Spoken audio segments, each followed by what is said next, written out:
Flashback की कहानी। शिप्रा बेटा आगे तो कॉलोनी में सबसे मिलकर माता का जागरण कर रहे हैं, इसलिए आज चंदा मांगने के लिए आए थे। ठीक है ना, अच्छी बात है, आप भी 500 दे देना। कैसी बात करती है बेटा, धर्म कर्म के नाम पर भी कंजूसी दिखाएगी क्या तू?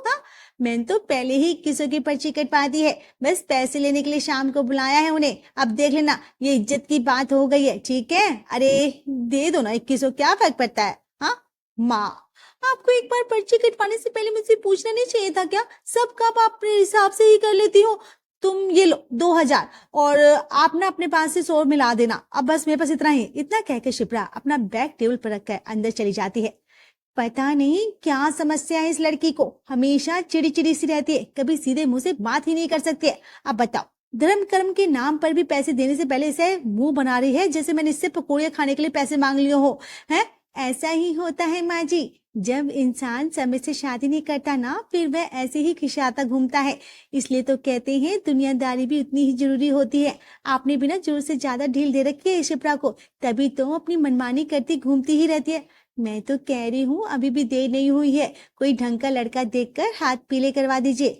अरे बेटा, तुझे क्या लगता है मुझे उसकी फिक्र नहीं है? तो उससे ज्यादा फिक्र है मुझे उसकी, लेकिन वो किसी की बात सुने तब ना। जब भी शादी की बात करो ऐसा लगता है बहरी हो जाती है, ना उसे कानों से सुनाई देता है ना किसी बात का जवाब देती है, बस चुपचाप उठकर अपने कमरे में जाकर बैठ जाएगी।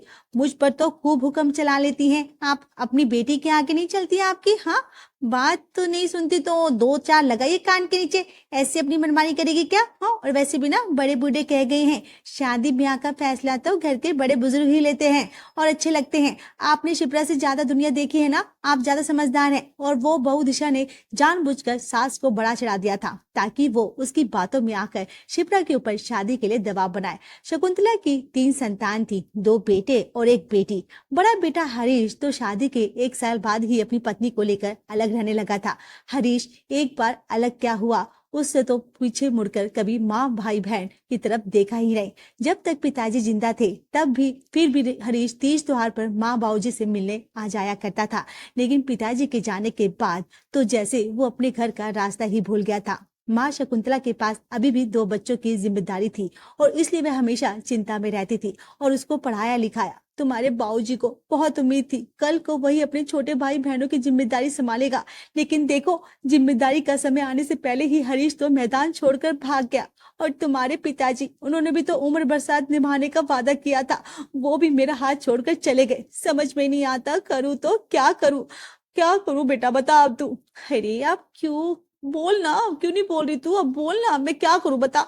तेरी शादी ना। माँ आप क्यों चिंता करती हो माँ, सब हो जाएगा, तुम हिम्मत मत हारो बस। मैं पता करती हूँ, कहीं पर पार्ट टाइम जॉब मिल जाए तो हमारी समस्या कुछ हद तक दूर हो जाएगी। और फिर बहुत जल्द भैया की भी जॉब लगने वाली है, उनकी पढ़ाई भी तो पूरी हो गई है ना। पापा नहीं रहे तो क्या हुआ, अब घर की जिम्मेदारी हम दोनों भाई बहन की है, हम मिलजुल कर सब संभाल लेंगे, ठीक है? शिप्रा की बात सुनकर माँ शकुंतला को थोड़ी हिम्मत तो बंद गई थी। शिप्रा बहुत प्रयास करती है और फिर उसे एक कंप्यूटर सिखाने वाले इंस्टीट्यूट में पार्ट टाइम जॉब मिल जाती है। तनख्वाह थोड़ी कम थी, लेकिन इस समय छोटी सी रकम भी उनके लिए बहुत बड़ी साबित होने वाली थी, इसलिए ज्यादा सोचे बिना शिप्रा वह नौकरी करने लगती है। शिप्रा का छोटा भाई जितेंद्र भी कॉलेज खत्म करने के बाद लगातार नौकरी तलाश कर रहा था। जल्द ही उसे भी एक प्राइवेट कंपनी में नौकरी मिल जाती है और इस तरह घर की डगमगाती नैया को शिप्रा और जितेंद्र मिलकर संभाल लेते हैं। देखा माँ, मैं ना कहती थी सब हो जाएगा, तुम ना बिना बात चिंता करती हो। मैंने ऊपर वाले फ्लोर पर भी किराएदार के लिए बात की है, अगर ऊपर के कमरे के लिए कोई किराएदार मिल जाएगा ना तो 5,000 तक तो हमें उस कमरे का भी मिल जाएगा। ऊपर के कमरे को किराए पर चढ़ाने के बाद अब घर में उतनी रकम आने लगी थी कि परिवार का खर्चा आराम से चलने लगा था। शिप्रा दिन में कॉलेज जाती और कॉलेज से लौटकर खाना खाने के तुरंत बाद इंस्टीट्यूट पर पढ़ाने के लिए निकल जाती। शाम तक इंस्टीट्यूट से लौटते उसके बाद देर रात तक अपने कॉलेज की पढ़ाई पूरी करती। ऐसे ही 3 साल बाद शिप्रा बेटा तेरी बुआ का फोन आया था, जितेंद्र के लिए रिश्ता बता रही थी। वैसे तो उम्र में तुझसे वह बड़ा ही है, लेकिन मैंने साफ बोल दिया, अभी मैं जितेंद्र की शादी नहीं करने वाली हूँ। पहले शिप्रा के हाथ पीले करूंगी और उसके बाद ही जितेंद्र के बारे में सोचूंगी। ठीक कहा ना मैंने बेटा? हाँ। अरे माँ, अभी तो मेरा कॉलेज खत्म हुआ है, मैं इतनी जल्दी शादी नहीं करने वाली। और पापा के जाने के बाद सिर्फ शादी करके अपना घर बसा लेना ही मेरी जिम्मेदारी नहीं है ना, मुझे परिवार के लिए भी तो सोचना है ना। आप बुआ जी को मना कर दो, मेरे लिए अभी से कोई लड़का देखने की कोई जरूरत नहीं है। हाँ, सही समय पर आने पर मैं शादी के बारे में बात करेंगे, ठीक है? धीरे धीरे समय बीत रहा था। शिप्रा ने अपना पोस्ट ग्रेजुएशन कर लिया था। पोस्ट ग्रेजुएशन के में अच्छे नंबर लाने के बाद उसे कॉलेज की तरफ से कैंपस प्लेसमेंट मिल गया था और एक अच्छी नौकरी भी लग गई थी। मॉम, बहुत इंतजार कर लिया शिप्रा का। अगर वह नहीं करना चाहती शादी तो कब तक उसकी हाँ के इंतजार में बैठे रहेंगे। हाँ माँ, देखो माँ, मैं दिशा को बहुत पसंद करता हूँ। उसके पेरेंट्स भी अब शादी के लिए दबाव दे रहे हैं और 26 साल की उम्र हो गई है मेरी अब। नहीं तो फिर कब शादी के बारे में सोचेंगे? हाँ बताइए माँ, कब सोचेंगे? ठीक है बेटा, एक बार और बात करती हूँ, हो सकता है शिप्रा शादी के लिए मान जाए, ठीक है? शकुंतला शिप्रा को शादी के लिए समझाने की एक बार और कोशिश करती है। माँ, आजकल शादी में कितना खर्चा हो रहा है जानती भी हो। तुम भैया भी शादी करने के लिए बोल रहे हैं और मेरी शादी के भी पीछे पड़ी हो तुम, और दो दो शादियों का एक साथ खर्चा उठा पाओगी तुम? हाँ, ऐसा करो, भैया की शादी के लिए हाँ बोल दो। वैसे भी उम्र में वह मुझसे बड़े हैं, पहले शादी उनकी ही होनी चाहिए। शिप्रा की जिद को देखकर माँ जितेंद्र की शादी के लिए लड़के वालों को हाँ बोल देती है और इस तरह शादी के बाद जितेंद्र की पत्नी दिशा घर आ जाती है। शुरू शुरू में तो दिशा आम बहू की तरह शर्मा सुकून से जाकर सहमी सी रहती थी, लेकिन धीरे धीरे उसका दबदबा घर में बढ़ने लगा था। एक दिन मैं साफ साफ बता रही हूँ, स्टोर रूम जैसे कमरे में मेरा गुजारा नहीं होगा। जब तक हमारी शादी नहीं हुई थी तब तक बात और थी, अब पत्नी आ गई है आपकी, थोड़ी सी तो प्राइवेसी होनी चाहिए कि नहीं? हाँ, ऊपर वाला कमरा खाली करवा लो, वरना मैं अपने मायके चली जाऊंगी। हाँ ठीक है ना, मैं नहीं बात कर। अरे दिशा, क्यों शोर मचा रखा है तुमने? हाँ, मम्मी सुन लेगी ना। और सुन ले तुम्हारी मम्मी, तुम्हारी माँ बहन से डरती हूँ क्या? मैं कौन सा गलत बात कर रही हूँ? रात को 12 बजे तक पति पत्नी के बीच में चल रही लड़ाई की आवाज शकुंतला और शिप्रा ने सुन ली थी। अगले दिन सुबह शिप्रा बेटा, मैं सोच रही थी किराएदारों को वालों को ना ऊपर वाला कमरा खाली करने के लिए बोल दूं। 5,000 के चक्कर में घर में कलेश को दावत देने से क्या ही फायदा है? हाँ, क्या कहती है बेटा तू बता? ठीक है माँ, रात को जो कुछ हुआ मैंने भी सुना, अब चिंता मत करो, मैं बात करती हूँ। मकान के किराए के रूप में आने वाली छोटी सी रकम जो अभी तक माँ के हाथ में जाती थी, अब वह भी जा चुकी थी। अब तो शकुंतला को अगले से खर्चे के लिए 1,000 भी चाहिए होता तो बेटे या बेटी के आगे हाथ फैलाना पड़ता, क्योंकि उसके पास आमदनी का कोई साधन नहीं बचा था। माँ जी, घर में राशन खत्म हो रहा है, शिप्रा को बोलकर राशन मंगवा लीजिए ना। हाँ, सेठानी जी के घर के किसी काम में हाथ तो लगाती नहीं है, बाहर का ही कुछ काम कर दिया करें। अरे दिशा बेटा, ऐसा क्यों कह रही हो तुम? हाँ, और राशन तो हर महीने जितेंद्र लेकर आता है ना, तूने उसे बताया नहीं? हाँ जी, वो लाते हैं, लेकिन आपको भी तो समझना चाहिए ना, उनकी शादी हो गई है, उनका भी अपना परिवार है। सारी कमाई माँ बहन पर लुटा देंगे तो अपने भविष्य के बारे में कब सोचेंगे? इस घर में खाने वाले हम कोई अकेले थोड़ा है, और अब तो शिप्रा को शादी नहीं करनी तो फिर घर के खर्चे तो देखने ही पड़ेंगे ना। मैं पूछती हूँ, इतनी उम्र तक कौन सी लड़की मायके में बैठकर छाती पर मूंग डलती रहती है? हाँ, शादी करवाइए ना माँ जी उसकी। हाँ, बहू की बातों का शकुंतला के पास कोई जवाब नहीं था। अब क्या बताऊं बेटा, समझा समझा कर थक गई हूँ, लेकिन इस लड़की के दिमाग में बात ही नहीं जा रही है। पता नहीं हुआ क्या है इसे, दुनियादारी इसकी समझ में आती नहीं, और अब शादी नहीं करेगी तो कल को कौन पूछेगा इसे? दिशा के उसारने पर शकुंतला एक बार फिर शिप्रा के ऑफिस से आते ही उसे घेर कर बैठ जाती है। अरे बेटा, छोटी सी बात तेरी अक्ल में क्यों नहीं जाती है? उम्र बीत रही है तेरी, अगर अब शादी के लिए हाँ नहीं बोलेगी तो कल को सर पटकती रह जाएगी, लेकिन लड़का कोई पसंद नहीं करेगा तुझे। और बेटा, भाई भाभी के साथ जीवन भर निभाना बड़ा मुश्किल होता है, समझ रही है मेरी बात को? हाँ, ये क्या जरूरत है किसी के ऊपर बोझ बनने की। हाँ, शादी करके अपना घर परिवार संभाल, इसी में इज्जत बने। मम्मी, मैं किसी के ऊपर बोझ नहीं हूँ, मैं नौकरी कर रही हूँ, कमा कर खाती हूँ। बस मुझे तो कभी कभी ऐसा लगता है ये तेरी नौकरी सारे क्लेश की जड़ है। घमंड हो गया है तुझे, 4 पैसे कमाने लगी है तो तुझे ऐसा लगता है कि इन पैसों से तू सारी दुनिया को खरीद सकती है। हाँ बेटा, रुपया पैसा अपनी जगह है, लेकिन दुनियादारी निभाने के अपने कुछ और तरीके भी होते हैं। तेरी भाभी को तेरी वजह से घर में राशन लाने में भी दिक्कत हो रही है। बोल रही थी खाने वाले इतने सारे लोग हैं तो राशन का खर्चा भी सब लोग करें। ठीक, माँ भाभी को बोल देना, ज्यादा परेशान होने की जरूरत नहीं है, मैं सब देख लूंगी। घर में राशन सब्जी भाजी सब मैं ही लेकर आया करूंगी, उन्हें ज्यादा बोझ में दबने की कोई जरूरत नहीं है। शकुंतला की बातों का आज भी शिप्रा के ऊपर कोई असर नहीं हुआ था। उसका जवाब अभी भी वही था जो पहले था। कुछ दिन बाद, माँ जी बहुत हो गया, अब ये अपमान मुझसे बर्दाश्त नहीं होता। आपको पता है मैं किटी पार्टी में गई थी, वहां पर किटी की सारी औरतें शिप्रा की बात कर करके मजाक उड़ा रही थी। आप ये बताइए समाज में हमारी कोई इज्जत है कि नहीं? आपको पता भी है लोग कौन सी बातें करते हैं शिप्रा के बारे में। मिसेस गुप्ता वो कह रही थी जरूर किसी शादीशुदा आदमी के साथ चक्कर होगा, तभी तो शादी के नाम से भाग रही है तुम्हारी ननद। अब आप ही बताइए माँ जी, हम इज्जतदार लोग हैं, क्या यही सुनना बाकी रह गया था? हाँ बताइए ना माँ जी। हाँ हाँ, बिल्कुल ठीक कह रही है दिशा, मैं तो साफ साफ बोल रहा हूँ, मैं सारी जिंदगी जिम्मेदारी का बोझ उठाने वाला नहीं हूँ।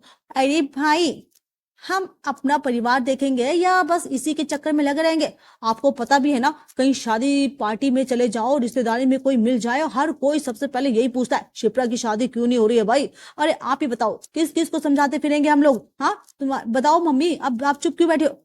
तुम्हारी बात एकदम सही है बेटा, बस बहुत हो गया, मुझे सख्त होना ही पड़ेगा, वरना ऐसी ही लड़की मायके में बैठी बैठी बूढ़ी हो जाएगी और कल को मेरी आंखें बंद हो गई तो फिर के पता नहीं कौन पूछेगा इसे। माँ भैया भाभी आज तक मुझे बातें सुनाते थे, वो ठीक था, लेकिन तुम तो मेरी माँ हो, माँ हो। हाँ, तभी तो तुझे समझा रही हूँ, जीवन भर भाई भाभी के साथ रहने में कुछ नहीं होता, उन्हें उनकी जिंदगी जीने दे और तू अपना घर संसार बसा ले। पता नहीं इतनी मोटी बुद्धि कैसे हो गई है तेरी कि छोटी सी बात तेरी समझ में क्यों नहीं आ रही है। देख बेटा, ये कमाई की धस दिखाना ना बंद कर और चुपचाप शादी। हाँ हाँ ठीक है ठीक है, तुम्हें ऐसा लगता है मुझे अपनी कमाई का घमंड है इसलिए मैं शादी नहीं कर रही हूँ, तो ठीक है, अगर ऐसी बात है ना तो मैं शादी करने के लिए तैयार हूँ। आप देख लीजिए, जो भी लड़का मुझसे शादी करने के लिए तैयार होगा ना, उसी से मैं शादी करके अपना घर बसा लूंगी। किसी को भी मेरी वजह से शर्मिंदगी उठाने की जरूरत नहीं है। मुझे भी किसी की छाती पर जीवन भर बैठकर मूंग डालने की कोई आवश्यकता नहीं है। हालांकि मुझे किसी के भी सपोर्ट की जरूरत नहीं है, लेकिन फिर भी ये सोसाइटी ही ऐसी है कि एक लड़की को उसके अपने ही घर में चैन से जीने नहीं दिया जाता। 2-3 लड़कियों से मिलने के बाद अंत में शिप्रा की कमल के साथ शादी हो जाती है। जितेंद्र, मैं आपको बता नहीं सकती मैं आज कितनी खुश हूँ।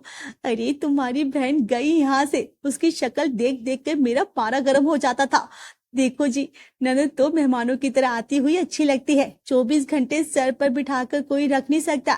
उन्हें शिप्रा की शादी के बाद दिशा और जितेंद्र अपनी मनमानी जिंदगी खुलकर जीने लगे थे, लेकिन शकुंतला अब उसे समझ में आने लगा था कि आखिर शिप्रा के घर में होने का क्या मतलब था। जितेंद्र तो अपनी कमाई की चवन्नी भी लाकर माँ के हाथ में नहीं रखता था, जबकि शिप्रा ने कभी भी माँ को किसी चीज की कमी महसूस नहीं होने दी थी। जितेंद्र बेटा, 2,000 की जरूरत थी, मैंने किटी डाली हुई है ना। अरे बेटा दे दे 2,000 रुपए। अरे आपने किटी कब डाल दी, मुझे तो पता ही नहीं। तो हाँ हाँ बेटा, वो अभी तक तो शिप्रा मुझे ये सारी चीजों के लिए पैसे दे दिया करती थी, और हाँ इस बार ना हमारी किटी की थीम रेड है और मेरे पास रेड कलर की भी एक भी साड़ी नहीं है। थोड़े पैसे तू दे देगा ना तो मैं अपने लिए एक साड़ी भी ले लूंगी, ठीक है? देखिए माँ जी, ये बात तो आप बहुत अच्छी तरह जानती हैं कि छोटी सी नौकरी करते हैं आपका बेटा, अब कंपनी का मालिक नहीं है जो हर महीने किटी पार्टियों में जाने के लिए आपको नए नए कपड़े खरीद कर देते रहेंगे। आपके पास लाल साड़ी नहीं है तो नीली पीली हरी जो भी रंग की साड़ी है ना वो पहन कर चली जाइए। कौन सा आपको कोई किटी पार्टी से बाहर भगा देगा? और वैसे भी ना आपकी किटी के नाम पर 22,000 बहुत दिनों तक दे नहीं पाएंगे हम। बेहतर होगा आप इन फिजूल खर्चों से थोड़ा हाथ खींच लें। सबसे पहले बहू दिशा ने किटी पार्टी के पैसे देने के बंद कर दिए। उसके बाद मंदिर में होने वाले भंडारे और पूजा पाठ में दिया जाने वाला दान भी देने से इनकार कर दिया। शादी पार्टी में हमेशा लेटेस्ट साड़ियां पहनकर जाने वाली शकुंतला अब अपने पुराने कपड़े पहनकर ही जाने लगी थी। क्या बात है शकुंतला, आजकल तुम मंदिर में कीर्तन के लिए भी नहीं आती? हाँ, अब बस बहन, घर से निकलने का समय ही नहीं मिलता। इतना कहकर शकुंतला अपने घर आ गई। अब क्या बताऊं, जेब में फूटी कौड़ी नहीं रहती। बेटा बहू मुड़कर मेरी ओर देखते तक नहीं। मंदिर आओ तो दान पात में भी तो डालने के लिए कुछ होना चाहिए जेब में। शकुंतला को घर अब खाने को दौड़ने लगा था। ना कोई बात करता, ना पास आकर बैठता। पूरा दिन अपने कमरे में एक कोने में पड़ी रहती। यहाँ तक कि बहू उसे खाने तक के लिए ना कहती। बेचारी खुद ही बेशरम बनकर खाना मांग कर खाती। एक दिन अचानक बिना बताए शिप्रा अपनी माँ से मिलने के लिए आ जाती है। माँ के पहुंचने के बाद वह देखती है कि भाभी और भाई तो एक हफ्ते के टूर के लिए दूसरे शहर गए हुए थे और माँ घर में बिल्कुल अकेली थी।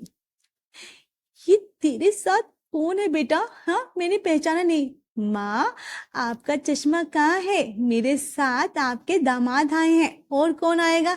हद करती हैं आप भी। माफ करना बेटा, चश्मा तो कई महीने से टूटा पड़ा है, समय ही नहीं लग पा रहा है उसे बनवाने का। अच्छा ठीक है, अब मैं आ गई हूँ ना, मैं बनवा दूंगी। ये बताओ, चाय पियोगी ना? मैं चाय बना कर लाती हूँ, ठीक है? बेटा, वो मैं क्या कह रही थी, चाय नहीं बन पाएगी, घर में दूध नहीं है। बच्चे एक सप्ताह के लिए बाहर जा रहे थे तो मैंने कहा दूध वाले को मना करके जाना, कौन इस्तेमाल करेगा यहाँ दूध। मुझे तो वैसे भी ज्यादा चाय पीने की आदत नहीं है ना। अच्छा, तुमने चाय पीना कब से छोड़ दिया? हाँ माँ, पहले तो दिन के 3-3 कप पी जाती थी। हाँ, शिप्रा समझ गई कि जरूर दाल में कुछ काला है। वह रसोई में खाना बनाने के लिए पहुंचती है तो रसोई की हालत देखकर हैरान रह जाती है। रसोई में एक भी सब्जी नहीं थी, सिर्फ आटा रखा हुआ था। घर में कोई सब्जी नहीं है, दूध नहीं है, खाने पीने का और कोई सामान नहीं दिखाई दे रहा है। सच बताओ माँ, चल क्या रहा है इस घर में? हाँ बताओ। बेटा, तेरे जाने के बाद मुझे समझ में आया कि तू थी तभी तक मेरी इस घर में इज्जत थी। तेरे जाने के बाद दिशा और जितेंद्र ने मेरी हालत नौकरों से भी बदतर कर दी है। मुझे तो रोटी खिलाने में भी अब उन्हें बोझ महसूस होता है। पिछले 2 दिन से सूखी रोटी खाकर काम चला रही हूँ बेटा, क्योंकि सब्जी खरीदने के पैसे नहीं है। जब तक तेरी शादी नहीं हुई थी मुझे कभी इस बात का एहसास ही नहीं हुआ कि तेरी कमाई से ही सब कुछ हो रहा था। राशन, सब्जी, फल, दूध, कपड़े, आना जाना सब कैसे होता था पता ही नहीं चलता था।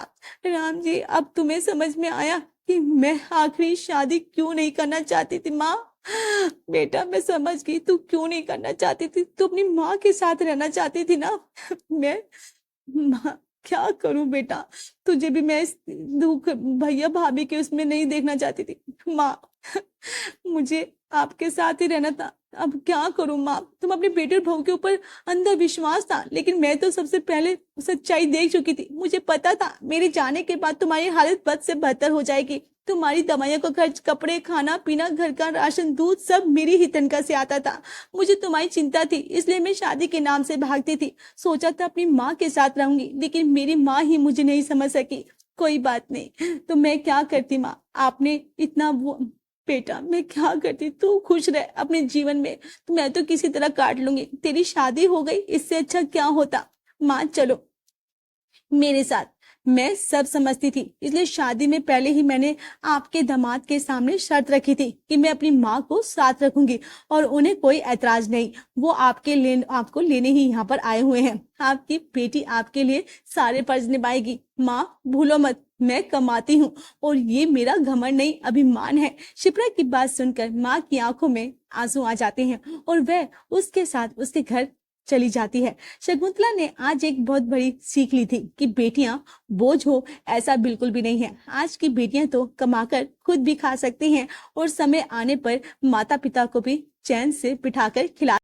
अगर हमारी वीडियो आपको पसंद आए तो हमारे चैनल बड्स वेब को सब्सक्राइब करें, लाइक, शेयर और कमेंट्स करना ना भूलें। Thanks for watching.